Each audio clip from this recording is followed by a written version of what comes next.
Merci. Honorable Président de la parole accordée.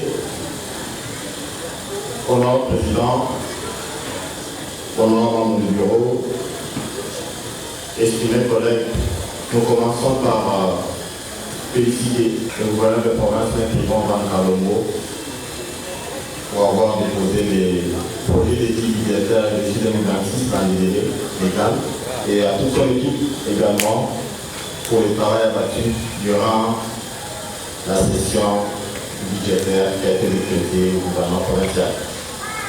Je serai un peu plus rapide. Beaucoup a été dit par mes prédécesseurs au nom de notre groupe parlementaire Ageren et Alliés. Je commence par le motif en consacré aux recettes, parce que nous avons besoin d'argent. Le budget a été réduit de 31% comparativement au budget 2025, avec comme raison principale surtout les recettes locales. La raison c'est que, comme l'honorable David venait de le dire,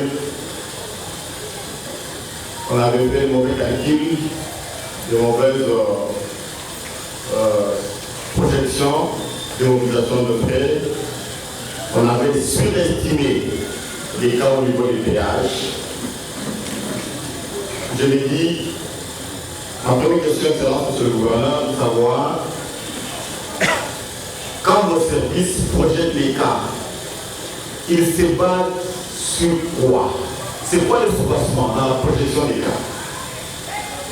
Parce que c'est quand même aberrant que nous partions des recettes propres de 10 milliards à 5 milliards. C'est quand même aberrant. Et pour nous qui sommes avisés, ça ne nous rassure plus. Nous ne sommes plus rassurés. Alors, je parle de l'acte, par exemple, vente de plaques d'immatriculation à la page 26, module A7.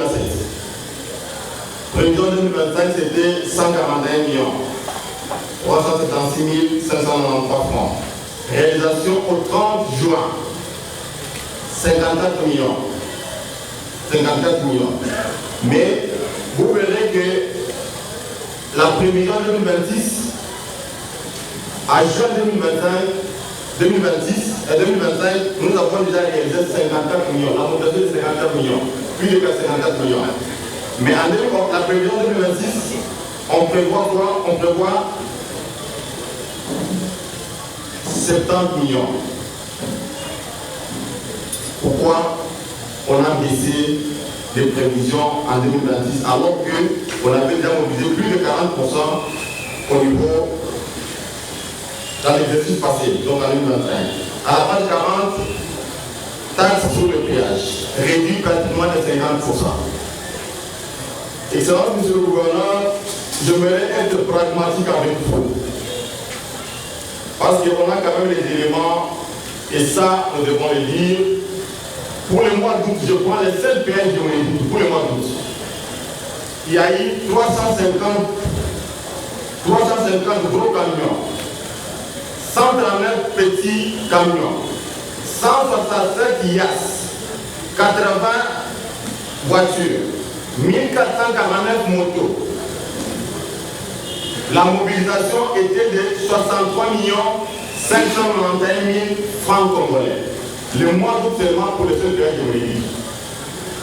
Si vous prenez une moyenne de 50 millions seulement le mois, on est pratiquement à combien? À plus de 600 millions.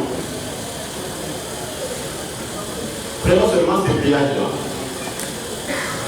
Pourquoi nous sommes en train de vouloir enrichir les individus au lieu d'enrichir l'État? Nous ne pouvons pas continuer à nous plaindre, disant il n'y a pas d'argent, il n'y a pas d'argent. Mais les agents commis à la DGRO au péage s'achètent des motos, s'achètent des parcelles, ils construisent. Avec quel argent? Pour que nous puissions baisser nos provisions, pour qu'elles continuent à s'enrichir. Excellence, Monsieur le Gouverneur, vous avez tenu un discours de loi d'investiture et nous, on a cru en vous. On a cru en vous par rapport à ces discours-là. Nous voulons vous voir à l'œuvre. Vous avez des Vous avez déploré la corruption. Bon, David a posé une bonne question. Et les interférences, à quel niveau? Parce que moi, personnellement, je sais ce que vous dire. Frappez, faites arrêter. Vous aurez le soutien des gens qui sont conscients dans cette assemblée.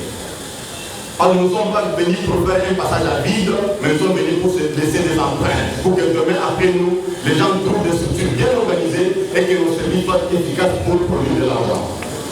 Alors, je parle de rester toujours auditer sur la photographie. Page 133. Minoré. Pourquoi? Pourquoi on a minoré ça? Parce qu'à ma connaissance, quand nous on était élèves, on ne dépassait pas 50 ans dans les salles de classe. Mais aujourd'hui, je crois que la démographie est en train de galoper.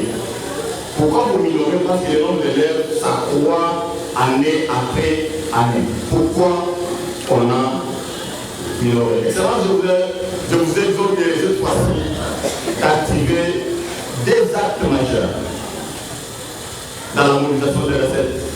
Nous avons l'impôt foncier et l'impôt sur les revenus locatifs. Activez-les. L'Assemblée est prête à vous accompagner dans cet élan-là. Alors, dans le module de dépenses, à la page 63, et cela, je vois, pour les besoins des cabines, il y a 12 écoles qui vont coûter pratiquement plus de 3 milliards de francs congolais. À l'ouvrage de cette école, 1 milliard. Je ne sais pas, les calculs là sont faits sur base de quoi? La fois passée, on a fait les mêmes remarques. Parce qu'apparemment, quelqu'un se réveille, il rêve qu'une école peut coûter 100 millions, il met 100 millions. Il met 100 millions. Quand vous mettez une école, le coût total d'une école construite à Kabinda, comme les matériels viennent de Bushmaï, ça ne sera pas le même coût à Lubao. Avec réalisme, le coût va être majoré au minimum de 60%. Mais curieusement, ce que nous constatons, c'est quoi? C'est que les mêmes coûts à Mouilitou, c'est les mêmes coûts à Kaniji, c'est les mêmes coûts à Kabinda, c'est les mêmes coûts à Lubao. Sérieusement. Je ne sais pas si les gens ont fait des cours de recherche opérationnelle. Si vous n'en avez pas fait, trouvez des professeurs pour vous recycler pour les services qui écrivaient ces histoires. Parce que vous faites des projections qu'il ne faut pas tenir.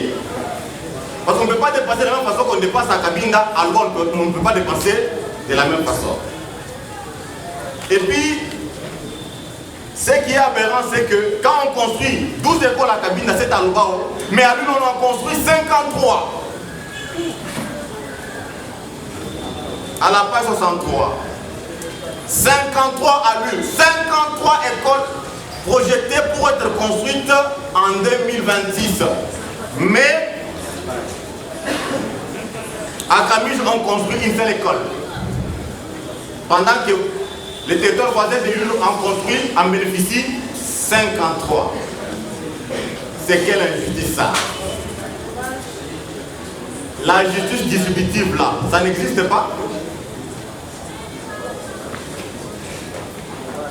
En Gandaji, on en construit 2 seulement. Est-ce qu'on ne peut pas équilibrer? Parce que le budget doit aussi être équilibré par rapport aux entités qui composent notre province. Au niveau de la page 97, on parle de la subvention. Prévision, en 2025, on avait prévu plus de milliards. Alors que en 2025, finalement, on avait prévu cette subvention pour la société Saplom. Mais curieusement, Saplom a travaillé.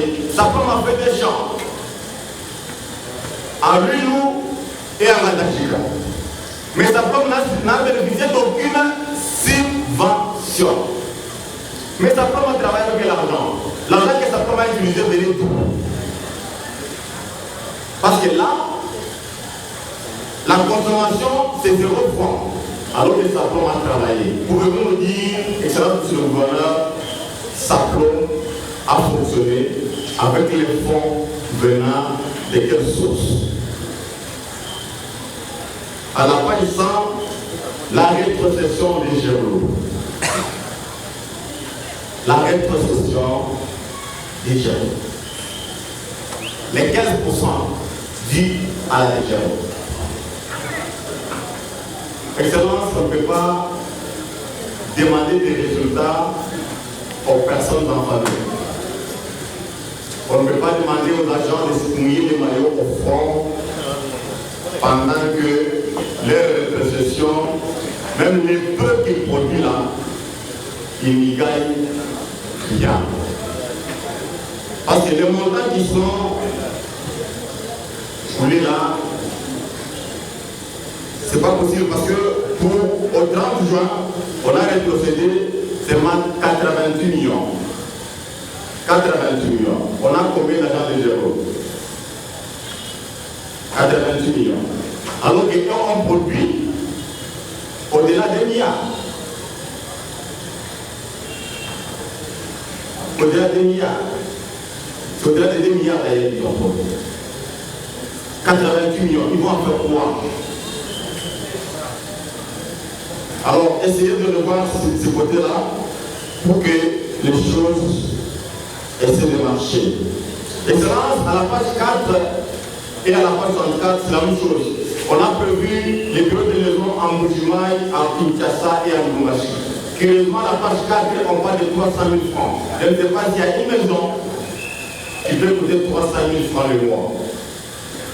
Mais à la page 64, Kinshasa, là, il y a 1300 000, 300 000, à la base 64, maintenant, on a mis 2 millions pour Kinshasa. Nous connaissons notre bureau de gestion de Kinshasa. Cet argent-là suffit amplement pour couvrir. Mais les 300 000 prévus à la page 4 là, ça servira à quoi? Et ça, j'aimerais aussi parler de quelque chose. On a prévu de construire des bâtiments administratifs dans 3 secteurs et 2 chefferies à la page 50. Mais on n'a pas dit quel secteur et quelle chefferie. Cette imprécision-là, Excellence, c'est le territoire de Kabinda, qui a comme chef-lieu Kamene, c'est un territoire, c'est un chef-lieu qui doit avoir tous ses attributs. On a comme l'impression que vous voulez mettre Kamene entre parenthèses et que tout se passe à Kabinda. C'est un message que vous devez donner aussi à tous nos partenaires qui viennent ici, qui ne commencent pas à confondre Kabinda ville et Kabinda territoire. Et pour bientôt, on va pouvoir proposer un texte qui va pouvoir changer la dénomination du territoire de Kabinda parce que nous sommes mis entre parenthèses. Quand on prévoit le projet, quand on est à Kabinda ici, on voit qu'on est à Kabinda territoire. Ce n'est pas ça, ce n'est pas la même chose. Ce n'est pas la même chose. On prévoit de construire des marchés modernes partout. Pas à Kamene, parce que Kamene est une partie ou c'est une prolongation de Kabinda ville. Non. C'est un chef de territoire comme Nganajika, comme le Pouta et comme le Bao.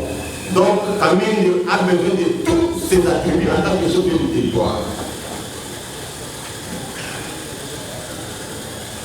Nous avons dit, vous avez prévu encore, on a Rebecca en a parlé, le pont Ekoui qui a été déjà financé, vous l'avez repris. Il y a le pont Kabondoakadine ici, qui est repris alors que l'utiliser le prend en charge.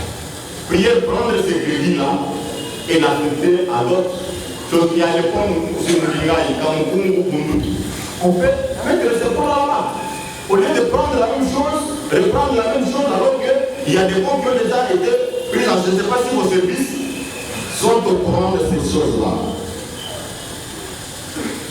On a le président, on a membre du bureau, nous avons dit. Merci.